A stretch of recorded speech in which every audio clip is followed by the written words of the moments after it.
মুর্শিদাবাদ লোকসভা কেন্দ্রের সিপিআই প্রার্থী মোহাম্মদ সেলিম তিনি কিন্তু এদের মধ্যে চলেছেন ভগবানগোলা কালুখালী বাইপাস মোড়ে। আর এইখানেই কিন্তু গো ব্যাক স্লোগান দেখানো হচ্ছে, তাকে নিশানা করে কিন্তু গো ব্যাক স্লোগান দেওয়া হচ্ছে।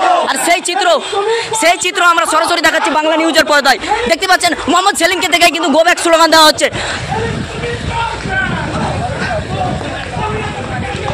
দেখতে পাচ্ছেন মোহাম্মদ সেলিমকে কিন্তু গো ব্যাক স্লোগান দেখানো হচ্ছে। আর সেই চিত্র আমরা সরাসরি বাংলা নিউজের পর্দায় দেখাচ্ছি। দেখতে পাচ্ছেন কালুখালীতে কিন্তু সেই চিত্র আমরা দেখাচ্ছি। এই যে গো ব্যাক স্লোগান দেওয়া হচ্ছে, সেটা নিয়ে কি বলবেন আপনি? কিছু পাগল আছে, মমতা আরো পাগলামি বাড়ি দিয়েছে। এই যে সামনে লোকসভা নির্বাচন, আপনি কতটা আশাবাদী? দেখতে বুঝতে পারছো, মমতা মোহাম্মদ সেলিমকে গাল দেওয়া ছাড়া এখন জল খাচ্ছে না।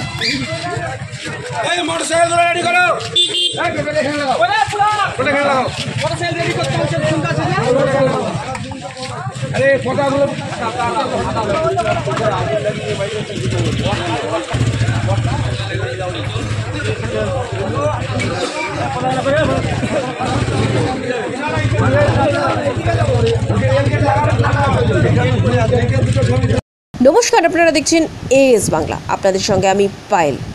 মুর্শিদাবাদ লোকসভা কেন্দ্রের সিপিএম প্রার্থী মোহাম্মদ সেলিম তিনি আজ সকাল থেকেই ভগবানগোলা বিভিন্ন এলাকায় নির্বাচনী প্রচার সার্চে। ইতিমধ্যে তিনি আছেন মাদাপুর লোহারপাড়া এলাকায়।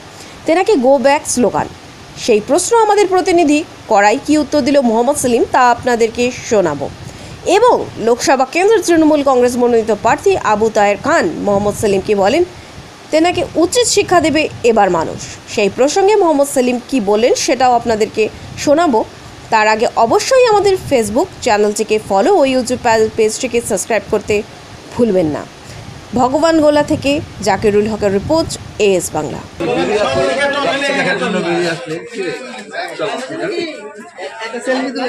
লাইভ বন্ধ করলাম।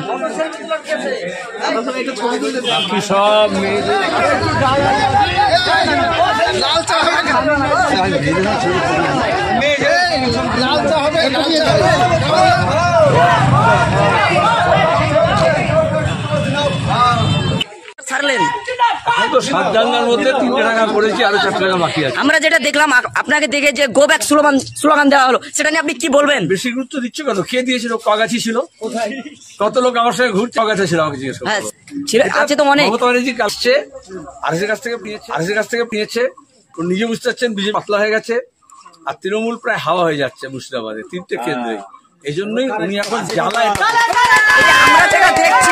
কালকে ভগবানগোলা 2-তে রাতের বেলা আমাদের অফিস পুড়িয়ে দিয়েছে।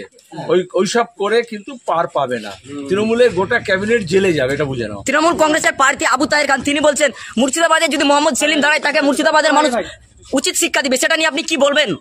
ওসব লোকের নাম ভুলে গেছে লোকে, তার কথা মনে করছো কেন?